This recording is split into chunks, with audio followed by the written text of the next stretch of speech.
Patchett was in the days when I was working for 17 magazine. Eileen Ford must have called me up and said I had this fabulous new girl, and would you do some tests on her? And I said, yeah. So Gene came in, and I had a friend that was a designer, and he sent over some clothes, and I photographed her all day, and that was it.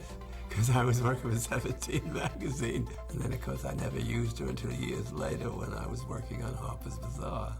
I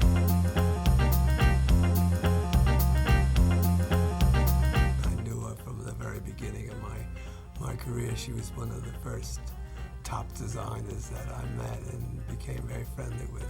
She was incredible.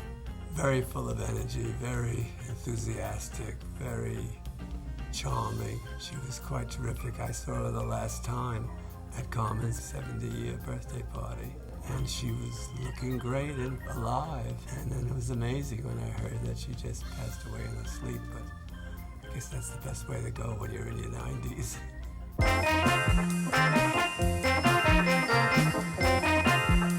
I think the 60s, things became very young, and I think sort of toward to the end of the 60s is sort of when Lauren Hutton came in the scene, and that was the real woman. That was when models began to look like real women and were shaped like real women.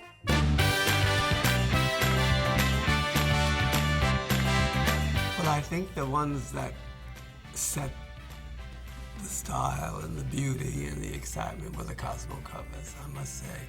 They were the most exciting things that I was doing at that time. Cosmo was a free hand. It was Sean Scavullo and Helen Gurley Brown responsible for them. She was quite an editor. I mean, she didn't turn down many covers, but when she did, they were down. And there was no trying to tell her, can we do something about this cover? And she would say, pass to the next. They just turned into something amazing. They were the only cover on the stand that you could pick out right away, boom. You never mixed it up with another cover.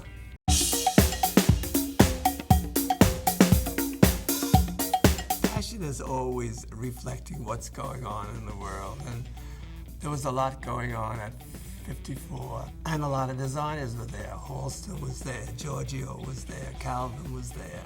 I think probably their clothes reflected what was going on in 54. I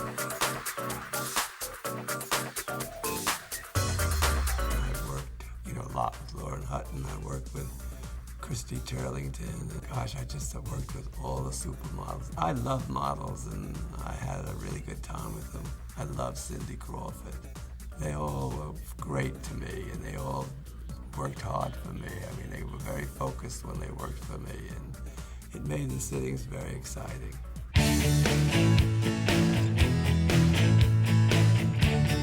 All of a sudden came a new kind of model.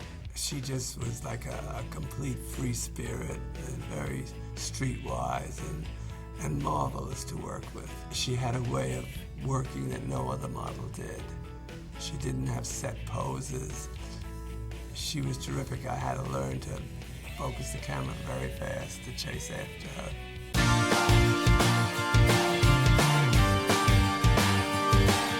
I was photographing Ivory soap commercials, and I needed a little baby that could hold a bar of soap. A friend of mine said, I know someone who has a daughter, and Terry came in with little Brooke, and Brooke was smiling and happy, and she just loved that bar of soap, and she loved posing, and I began photographing Brooke all the time as she grew bigger. And as a matter of fact, she was on Cosmopolitan when she was 16.